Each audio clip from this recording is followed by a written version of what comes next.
Well, hello once again and welcome to our spot of book reviews. James did some theological books this week and I'd like to look at two books today that have the emphasis on spies. And the first book you can see on the lectern here is The Assassination of Robert Maxwell. Came across this book a few weeks ago and they call him their Israel's super spy. A couple of investigative journalists wrote this. Impeccable credentials, of course. They've written many other books in the past dealing with these subjects, and I think most of the viewers will be aware of how powerful a man Robert Maxwell was during the 80s and the 90s. The two great press barons were, of course, Murdoch and Maxwell, but Robert Maxwell, I suppose, the most interesting because he's such a flamboyant character, not only in the fact that he owned the Daily Mirror and several other newspapers, but he was a very great self-publicist. But the whole theme of this book by Gordon Thomas and Martin Dillon was that Robert Maxwell, who was born a Jew and always said he would die a Jew, did all he could to preserve the survival of the state of Israel. He was very much there from the very beginning, as the book tells us. It's a very long book, as you can see here, over I think 300 pages or so, and it deals with Maxwell's life and so, which I'm not going to go into, I haven't got the time. But Maxwell saw two things: that the state of Israel had to survive, and the way forward in the late 80s and early 90s was software, which he believed could be sold through his company, which was set up in California, to the leading security forces of the world. I mean, he knew them all by first name. He had all their numbers. People like Marcus Wolf from Stasi and KGB, CIA. He knew them all. And I think he saw before other people that software would be the thing, satellite observation and all this sort of thing. So he saw this job to fly around the world and talk to these men of the security forces of these companies that they needed to get rid of the card system and deal in this. The only thing was that Maxwell had invented this and patented that there would be what he called a trapdoor within the software which would feed the information to Mossad and Israel. And this he seems to have done quite easily, from the CIA to KGB to the Canadian Defence Force to Africans and Mugabe and all of these people. He seems to have done it very, very well. The book takes us on through the 80s when Maxwell went on this money merry-go-round. He kept needing more money, more money, more money. He was a billionaire by then, but I think most of it was on paper. But he was always very loyal to Israel and always trying to find opportunities to help them. Also helped many Jews in Russia to escape, find sanctuary in Israel. But he got a little bit greedy, according to the authors of the book, that he started threatening Mossad that unless large sums of money were given to him to stave off his creditors from the world banks and so forth, he would blow the whistle on what Mossad was up to. And because of this, the highest form of government, probably the Prime Minister and probably the Chairman himself, ordered 3 teams to stalk Maxwell in the final months of his life, to arrange a rendezvous on the Ghislaine boat there. You can see Maxwell's super yacht, the Ghislaine, named after his daughter. There they told him there would be a pickup done, and there they said the money would be handed over. Well, before we come to that, I'd like to show some of the pictures, because I always find it interesting in these books of the choice of pictures that the editors have put in there. There's one of dashing Captain Maxwell on his wedding day, probably about 1947.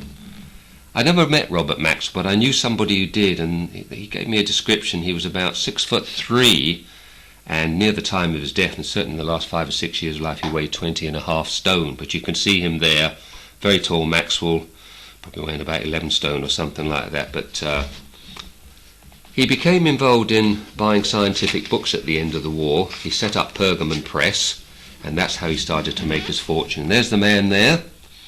In the background, his 19 million yacht, the Lady Ghislaine. That boat he absolutely loved, apparently, and of course that was to see his death and his murder by Mossad, so the authors claim. There he is with Mrs. Thatcher, whom he often described as one of his trusted friends. She certainly thought a lot of him too. There he is, of course, there with his wife Betty, long-suffering wife, of course, and there's the man, flamboyant as ever. He seemed to know everybody around the world, according to this book. He knew all the leaders, and it says that once he knew their telephone number, He knew it then, that was it, and he was in his memory, he didn't need to write anything down, and he could always say, I'm going to phone Gorbachev, Ariel Sharon, Prince Charles, Lady Diana. I rather like this picture here of James' companion to it. Harold Wilson looks uneasy as Maxwell emphasises a point to Mikhail Gorbachev. Well, he might do, because he probably had a lot of things on, secrets on Harold Wilson that Wilson probably are not known about. There is the funeral. The man who saved the mirror.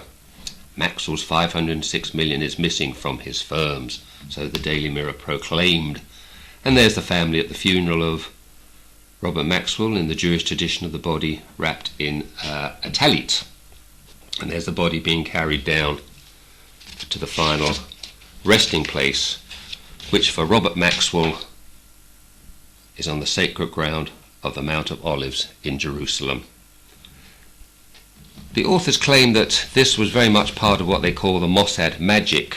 I'm not going to say how the murder happened, you need to get the book and find out yourself, but it's a very simple way that they were able to overpower this very strong man. It seems they'd done it in the past, they rehearsed the whole thing, but with Maxwell out, the problem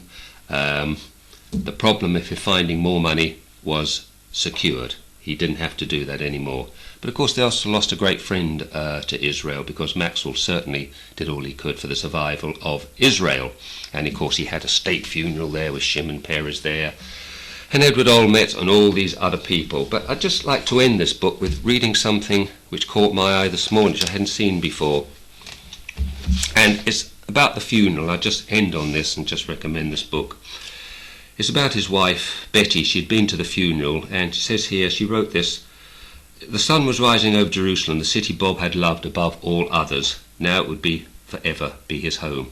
She turned towards the Mount of Olives, hallowed ground for Jew and Christian alike. His grave was being prepared somewhere on that famous of all hillsides. It was here that King David had fled across its ridge while escaping from the Absalomites. For a time had been known as the Hill of Corruption, after Solomon had built pagan altars on its slopes until King Josiah had destroyed them. And it was across its ridge that Christ had made his way to Lazarus, and later came down on the back of a donkey to make his triumphal entry into Jerusalem. It was there too his disciples had prayed the night he was arrested, and where the risen Christ had appeared to them. Now as Betty looked up, she learned and remembered the word she'd heard as a little girl in the Bible: he was taken up before their eyes, and a cloud hid him from their sight. Wonderful description, I think, of the Mount of Olives. I'm not sure it really applies to Robert Maxwell. As far as I know, he wasn't a religious man anyway, but he seemed to be one of those sort of secular Jews that observed all the traditions of the Jewish faith. Interesting book. How much of it's true, how much of it's factual, how much of it's false information, I don't know. But it certainly paints a picture of a man driven by greed and corruption who would eventually meet his demise on this boat here, the Lady Ghislaine. Very interesting book to follow along there.